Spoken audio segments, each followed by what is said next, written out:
Hi everyone, it's Kevin, your host with Dank and Danker, and I hope all you goblins out there are having a wonderful day. I hope that you didn't just die in your full Ruby Silver set and lose everything, including your Spirit of Rot, because that's happened to me like 6 times. People think I'm crazy for bringing in like Grimscrowl Ring, full Ruby Silver, Spirit.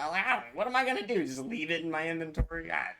I can't kill the bosses yet in High Roller, so what am I gonna do? I'm gonna go mining with it. That's what I'm gonna do. I'm gonna mining with it. I'm gonna die to a rope. I tried taking in a golden key. It didn't work out. Got killed by 3 rogues in full golden armor. It's beautiful. Anyways, what's this video about? This is the 3rd time I'm recording it because I messed up my mic. This video is about the Dark and Darker Ironmace Nexon SDF court case. Specifically, SDF's court case, which got dismissed. He got his court case dismissed, and they let out about 5 a.m. this morning something about that. And let's check that out. So, this is Google Translate, and I'm pretty sure that they double-checked because the Google Translate sounds really good. But he said, "Dear players, yesterday Nexon's preliminary injunction against Ironmace for trade secret and copyright infringement was dismissed." Woo!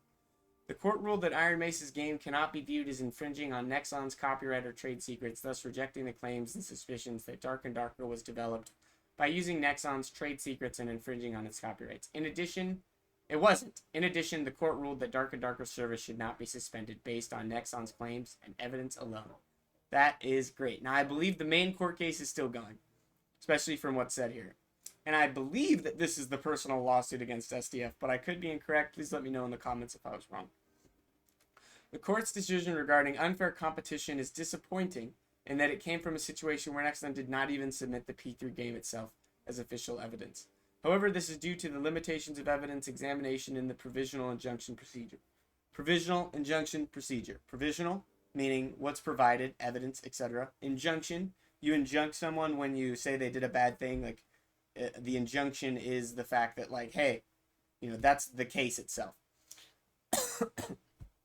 Procedure, provisional injunction procedure. And according to the provisional injunction decision, one of the reasons why the court dismissed Nexon's application for a provisional injunction was the need for a faithful investigation and hearing of evidence in the main lawsuit. So similar to the forum non-convenes in America, where we were like, hey, do the correct forum in Korea. This is like, hey, there's already a case going on. Let's look at this in that. If sufficient and thorough evidence is investigated in the main lawsuit, the truth about the unfairness of Nexon's claims and the innocence of Ironmace will be revealed. And I hope Ironmace and Dark and Darker and all these people get some money from all of the money they've had to lose because of this case, not being able to be on Steam, etc., opportunity cost, etc. Despite many difficulties, we were able to persevere thanks to the support of players around the world. We will continue to invest and do our best to develop Dark and Darker into a solid game that can be serviced for more than 10 years. I am always grateful to you all. I thought that was really cool. I also thought it was cool that it was in Korean because these guys are Korean, their company's Korean, their game's Korean, and it was nice to see that in Korean. But also to see that they definitely tweaked it to make sure that Google Translate would do a good job. So, what does this mean? Well, this means that SDF is no longer at risk of going to prison for trade secrets. Trade secrets being, if you worked for me and we made ice cream, and I had this special way I made sea salt caramel ice cream, the copyright would be my actual recipe. So if you stole my recipe after working for me, you would be in copyright infringement.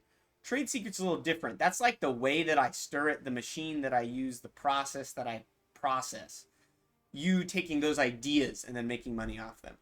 In America, it's kind of hard to get someone for that. You really have to be destroying their business by doing what you're doing.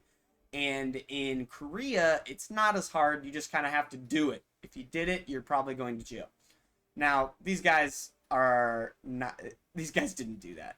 And they didn't steal the game. There were 1,000 lines of code that were the same. They were all lines of code purchased from the Unreal Marketplace. That's like you or me making a game, buying white skeleton skin, putting skeleton in our game. You can't say that was stolen. It was purchased from somewhere else. Likewise, as far as trade secrets go, these guys just made an medieval extraction looter Expedition Agartha already exists. Lord of the Rings already exists. The concept of using a torch to go through the dungeon is from Skyrim. I mean, this and I mean, come on, before Skyrim, Diablo. You know, you can see all of the games that get put into Dark and Darker. There's hundreds. These guys played hundreds and hundreds of games, and they learned a lot, and they put it all into this one. That's why it's such a great game. So, where do we go from here? Why haven't we seen the games compared? We haven't seen the games compared because Nexon is lying. They did not steal their game. It wasn't that hard for them to build a game from scratch. These guys are professionals. My dad is a contractor. He can go and build a house from the ground up with materials from Home Depot and Lowe's in the lumberyard.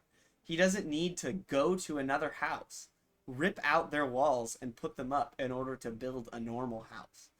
He doesn't need to build a copy print of a Spanish-style home with Spanish-style roofing in order to build a Spanish-style house with Spanish-style roofing. He can just do that. So that's kind of what happened here with Nexon and Ironmace. Now,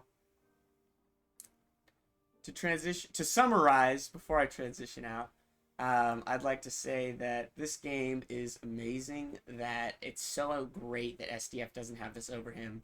I'm happy this was in Korean. I'm happy that we get to keep playing the game, and hopefully the game can then, and I'll transition into talking about what's coming next. Is the game going to go back on Steam? Not yet. Sorry. I have a Korean friend of mine who's looking at the news in Korea, and he said that the main court case could be finalized in February.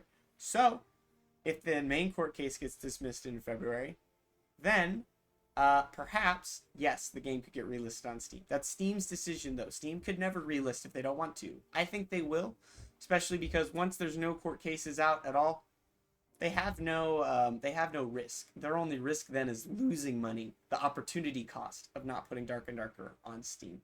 All the players, I mean, you have to think, someone's going to be at a board meeting, right, at Steam, and they're going to say, hey, Ironmace this, Ironmace that. They reached out to us. Their court case is dismissed. Here's how many people played on Steam during the free weekend. Here's how many people usually buy games. So let's say it was 100,000 people played on Steam, making these numbers up. Let's say usually 20% of the people, if they play on a free weekend, buy the game. Let's say that they're able to buy the data for cheap that says that, hey, 15% of those people still haven't bought the game. Only 5% bought the game through Ironmace. And they go, okay, well, that's 15,000 copies. 15,000 times $40 plus $20 we give to Ironmace. 15 times 4 is 6. That's $30,000 just right there. Or $300,000. It's money. And I think more like, you know, they'd probably sell more like 100,000 copies, if I'm being honest. I think they'd sell a lot. So, whether or not the game will be released on Steam is to be seen, but the game for now looks very safe. It looks more secure. More companies are probably going to be willing to partner with Ironmace because of this. And the game's in a good place. They've been balancing well. I still think the drop rates are bugged for things, and I still think that there's quite a few things that they could work on, but the game's in a good place. I'm getting into a better place personally. I know I haven't made any videos in a while. We've just been kind of dealing with personal stuff, but this is bringing me joy. My lovely girlfriend brings me joy, and I'm very happy that, you know, SDF is a little safer now, and Ironmace is a little safer. I hope to make a video about Potion Sugar Barbarian soon. If you guys want to hear about that, go ahead and post in the comments. And I also want to make a video about just the struggles of trying to beat the bosses. Not a video where I show you me wrecking the bosses, but a video of me dying to the bosses. And if that's something y'all would be interested in, I'd love to hear about it. Stay loot goblins out there. Stay absolutely greedy in this game. But in real life, try to be charitable and nice to each other. And I will too. You guys have a great day, and I'll see you in the next one.